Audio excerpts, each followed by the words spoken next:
What is going on, guys? Welcome back to the channel. So I am going to be here on Midnight Club Los Angeles because there's something I did want to talk about. This is more of going to be the fact of my experiences with the dub events here in Midnight Club, and yeah, they're going to honestly be fairly difficult. I mean, I was going into this game kind of going, okay, well, it's been a while since I played Midnight Club, so I kind of went in thinking that I might end up struggling a bit with these events, guys, but I'm going to be real. They are definitely on the difficult side, though.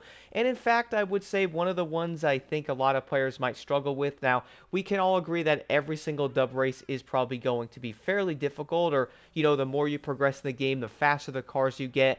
That is also going to be the AI are, of course, going to have faster cars on top of it. And then you're also going to have to jump in and do the race on hard. That is the only way to get the vehicles, at least from the overall, like, dub challenges and stuff. For example, like the Mercedes, you can also get something like the Challenger and the Camaro. The other car I would say a lot of players are going to want, for one, it is going to be a free exotic, and the only way to actually get the dub version of it is to beat the event itself. That is going to be the Murcielago. Now, for this, you guys are probably going to see me in the background using something like the Celine S7. The reason for that is I did end up completing the entire game before I even did these events because I kind of wanted to save them. I mean, I knew they were going to be difficult. I was like, okay, let me try to beat the game first. I'll go back to them. I'll, make a video and stuff on it because I know they're probably going to be difficult. I actually haven't really played this game in a while, so I am going to be aware that they probably were going to be hard. I mean, it is Midnight Club Los Angeles. As I mentioned in the other video, I was on forums, and it seems like a lot of players are also going to be struggling in this game, or at least a lot have. And in fact, some people didn't even complete the game because of how difficult it actually is. So yeah, I can kind of see that. So I was like, all right, let me complete the game first.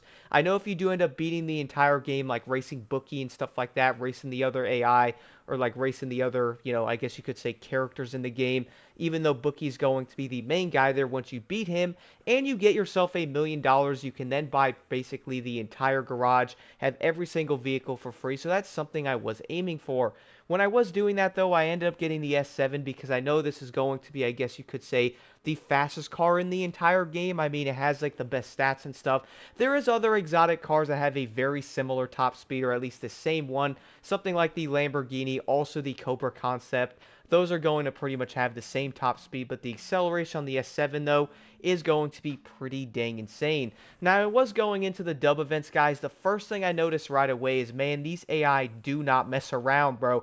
They are going to be really fast, man. And in fact, I was going through going, all right, well, if I do end up messing up in that corner, I mess up over here, then I'm probably going to be in for a treat, man. I mean, if you do end up messing up basically anywhere, I would say you're probably going to be a bit cooked. You might be able to come back as long as the AI is not too far ahead, though. But most of the time, guys, I would say if you do end up crashing a bit, or you probably have luck like I do, you might end up crashing and then you spawn back in, you might end up crashing again, ask me how I know, and then you spawn back in and somehow mess up again. You go, okay, well, let me restart because I'm obviously going to be cooked here. And with this being a tournament to win the said Murcielago, you're pretty much going to have to win 3 events pretty much back to back. You can't really lose any of them. You have to get at least first in a 1 or 2 of them, maybe second or something like that, so you have the most points. And you also have to hope if you win one race, get second the next time after that, and then maybe you get second again. Hopefully you can beat the other racer that might have gotten higher than you. That way they're going to have more points. So you really don't have a lot of room for error here, and with that, there's also going to be a bike in it. Bikes are going to be incredibly fast in this game. I would say a lot of players might end up picking a motorcycle for them. Funny thing about that is I was going to use a bike, but for some odd reason, guys, I'm not going to lie, I kind of decided not to run one. The reason for that is I did want to use a car. I know for the other videos I was using a bike a lot. I did want to jump into a car and drive these around a bit, mess with them and stuff. And that way I could probably jump into something like the Murcielago event and go, okay, well, I can easily win this. This isn't going to be a problem, right? And then boom, it's probably going to be fairly solid after that. I'll pretty much win the event. Try to use a Celine. This is going to be the fastest car. But guys, even driving the fastest car in the game, you would think driving the Celine, you're pretty much going to be way better than the AI. Like you would probably get the best car in the game, or at least the quote unquote best car in the game, and go, okay, well, if I buy this vehicle or I get this car, then I should pretty much destroy the competition, right? Right? Well, kind of. The thing is, you kind of destroy them, you also don't. I did notice on the majority of the events, like, I would sometimes get kind of far ahead which you guys will see in this clip here of one of the events I did end up doing for the Murcielago. I was pretty far ahead with that. I did mess up a bit here and there, and I was also using the zone thing, which basically saved me. I would say most players are probably going to use zone. I mean, if you are going to be racing, I feel like that's most likely the best thing you could be running. But if you are going to be jumping in with the fastest car, though, guys, I would say it's going to maybe be a bit easier if the AI do crash. If they don't, then you're most likely going to be battling them the entire time you're doing the events. And in fact, in some of these games, I would sometimes think, at least specifically in Midnight Club, this is going to be more on the difficult side of racing games. We can all agree with that. And even using a vehicle like the Celine S7, I kind of had a little idea that it was still going to be hard, even though I'm driving one of the quote-unquote fastest vehicles in the game. And it does turn out, guys, in the Murcielago dub race, my goodness. Funny part is, I was having such a great time in the dub events. Like, yeah, don't get me wrong, I wasn't driving that great in them. In fact, I pretty much had to restart the Murcielago tournament, what, maybe 5 or 6, 7 times? Like, don't get me wrong, guys, I'd basically jump in, pretty much kept failing. I would jump in one race, do really well, next one I would kind of fail, get second, and go, okay, let me restart. I'd then start the third race or something, I'd mess up and restart, go back to the first one, do really well, mess up in the second race, restart, mess up in the first race.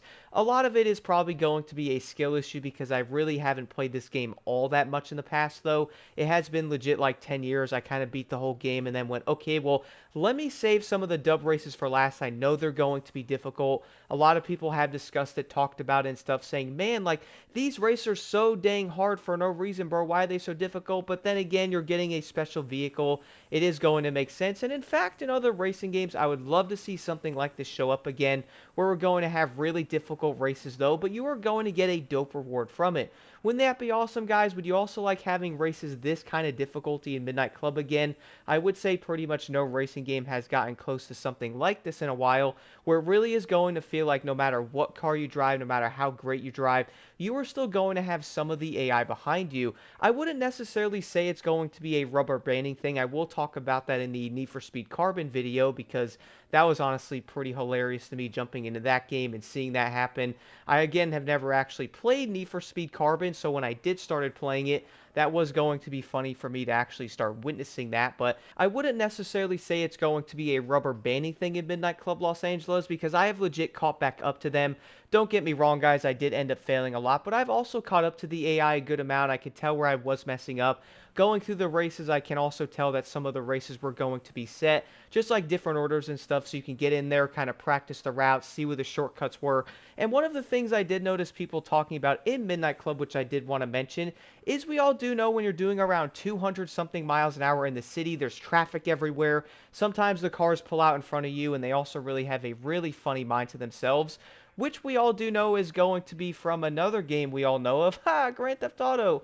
Traffic also doesn't know how to drive in there. But on top of all the traffic, though, the other thing you're then going to have to worry about on top of all of it is trying to find the right shortcuts when you are going that fast through the city. If you are doing 200 miles an hour, you might be worrying about multiple different things, kind of freaking out about it. Okay, well, I'm doing 170 here, guys. The sense of speed in Midnight Club is awesome. So I would say that's going to be a great factor with it, but also if you're trying to get in there and, you know, probably be the best racer you can, try to win these events maybe perfectly, well, you're going to have some challenges on your hand. I mean, trying to find like a little tiny alleyway or something doing 170 miles an hour, you might look down and go, okay, well, maybe I can use the zone to save me, which is something I was doing in these. And that would also probably be along the lines of having a good strategy set up. That way, if you guys get like a weird corner, maybe there's a car in a terrible spot, at least you're then going to have one of these zones to hopefully save you in that situation, which I would say is probably going to be one of the best things about it. Like, sure, people might be like, yo, that's going to be a bot move using a zone. Well, you know what? When you're doing 200 and something miles an hour down a road, you're then going to be worrying about traffic, trying to find a tiny alleyway ahead of you. You are most likely going to have to use that to hopefully save you and not hit the traffic or something, which I would say, guys, really is going to be something that everybody most likely did end up using, whether that's going around turns and stuff like that. And when you're doing something as difficult as like a dub race, I would really feel like a lot of players are most likely going to use it anyway. You're going to be in a fast car slash a fast bike, so probably going to be a good idea there.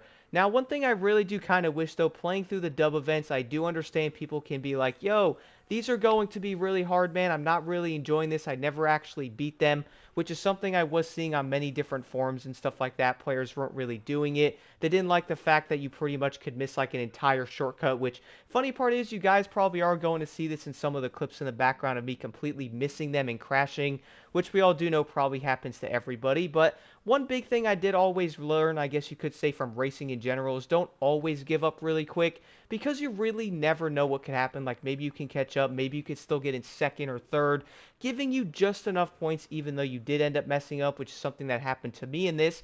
The last race, guys, I ended up getting third. I won the first two events. Luckily, the way it did end up happening, though, is the other racers weren't basically super far ahead, or they had like a bunch of points or won one of the other events or something like that. So I did end up winning by around 3 points, getting me the Lamborghini Murcielago. So I guess one good thing is if you could win two events and kind of see where everyone's at with the standings, maybe if they're not going to be in first or they mess up, then you could still easily get in there and most likely still probably get that vehicle unlocked. But I really do feel like a majority of the players are probably going to have a really great time doing some of the dub events. And I am really curious to know your thoughts on these guys. Did you like doing the dub events? What are some things you didn't? And that was probably one of the craziest things I noticed about doing these dub races. Like we all do know many of the races in the game are going to be difficult if you do them on hard or hardest.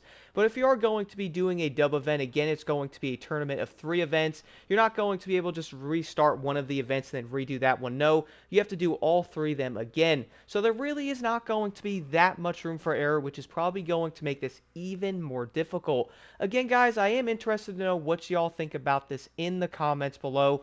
Going back and playing Midnight Club Los Angeles again, man, I think the biggest thing for me is I know this might sound insane, but I really wish Rockstar would make another one of these games. Like the way that it feels, I am going to make another video about this, but I feel like it's such a good and fun racing game. It's going to be arcadey, but it's going to be so dang entertaining, and I feel like it has a lot of great aspects, whether that's building cars or something, you know, playing with your friends, having crazy builds, but also having a great setting.